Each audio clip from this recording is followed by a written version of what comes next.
जोड़े आसमानों पे बनते हैं, मानते हैं ना, मगर कुछ जोड़े तो जमीन पर भी बनते हैं, जैसे चाय और क्रिकेट। वाइटल पियो, जिंदगी जियो। खबर शामिल करते हैं शोरकोट से, जहां हमारे नुमाइंदा PN न्यूज़ चौधरी उस्मान शबीर अराई की रिपोर्ट के मुताबिक म्यूनसिपल कमेटी शोरकोट की नाअहली की वजह से आए रोज़ मेन सीवरेज लाइन का बैठना मामूल बन गया। डिस्पोजल कोटला ज़रीफ खान मेन सीवरेज लाइन के लीकेज से ट्रैक्टर मुकम्मल ज़मीन में धंस गया।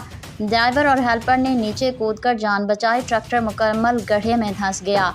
मेन सीवरेज लाइन जो 40 साल कबल डाली गई थी वो मुकम्मल खस्ता हाली का शिकार हो चुकी है। मेन लाइन के लीकेज की वजह से सड़क बैठ गई और बहुत बड़ा गड्ढा पड़ गया, जिसकी वजह से ट्रैक्टर ज़मीन में धंस गया।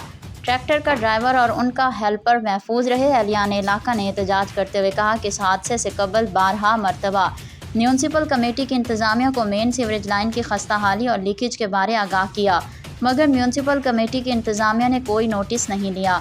इंतज़ामी नाअहली की वजह से आज ये हादसा पेश आया, जिसमें कोई जानी नुकसान तो नहीं हुआ, लेकिन मुस्तकबिल में ऐसे किसी हादसे और जानी नुकसान से बचने के लिए फिलफौर इस सीवरेज लाइन को दुरुस्त किया जाए।